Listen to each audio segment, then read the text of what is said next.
Do you hear from the experts on what's going to happen with the market?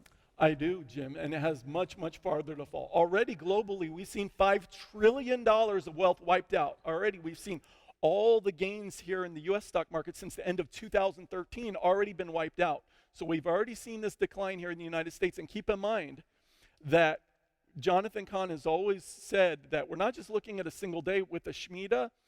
For example, in 1987, the Black Monday, the greatest percentage crash in U.S. history, happened almost 30 days after the end of the Shemitah. So we haven't even gotten there this time around. We still have a couple weeks to go before we even get to that point. So much more could happen, coming up. But in terms of where the stock market's going down, what we want to look at is stock market valuations. And last time I was on, you mentioned a stock market bubble.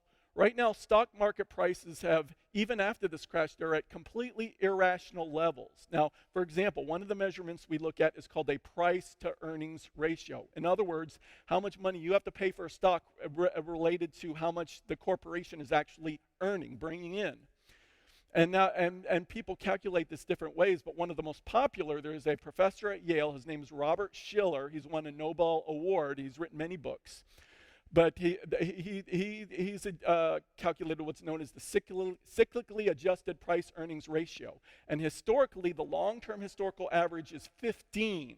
Now, at the peak of the market, we were at 27. And so in order to get back to just the long-term average, to what is normal, to what is rational, where stock prices would actually make sense and not be completely outrageous, the stock market would have to fall more than 40% to get to that level. Now, we've fallen about 10% already. We've got to go down another 30% just to get to levels that are normal, much less of what the coming crash is going to take us at. So stock prices are still in this, even though we've seen this huge drop here at the end of the Shemitah year, stock prices have so far to go just to make sense, just to be normal. They have so far to go down, but it's going to be a lot worse than that because we're starting to see financial institutions all over the world start to come apart. For example, just within the last week, Glencore.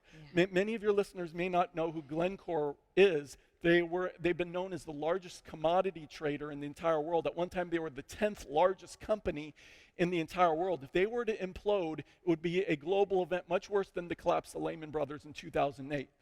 Well, the stock of Glencore fell almost 30% on a single day just this past week. People aren't paying attention, but this firm is collapsing. And it's because of the collapse in commodity prices, just like we saw in 2008, where we've got things like copper and iron ore and tin, and those things are crashing.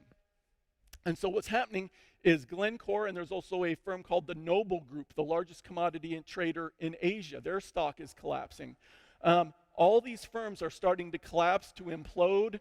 And the problem with that is, when they go down, they're going to take a lot of people with them. Because I talked about derivatives the last time I was on. These giant firms, Glencore and the Noble Group and others, they're tied to trillions of dollars of derivatives trades.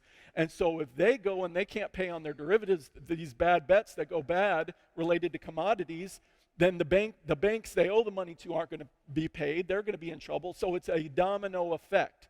So there are financial institutions all over the world that are deeply, deeply troubled. Just since I was on last, I wrote about the troubles at Deutsche Bank, the biggest bank in Germany. At one time, they had exposure to derivatives of approximately $75 trillion. So you believe banks are going to start coming apart? We're already starting to come apart. Too big to fail banks are going to start to come apart. And particularly watch Germany. Not only Deutsche Bank, but the three biggest banks in Germany are all deeply troubled. Deutsche Bank, they recently dismissed their co-CEOs. They recently laid off 23,000 workers. It's in terms of a too big to fail bank in Europe, there's hardly any that are bigger. And so they're in very, very deep trouble. But it's all over the world. Banks, big financial institutions, they're getting into trouble because when the markets move up, when things are going good, they're highly leveraged, they make money, things are going great. But when things start to turn down, like we saw in 2008, they're not designed to withstand a crash. And so we're not just going to see a couple banks fail, we're going to see multiple too big to fail banks fail in the times we're moving into.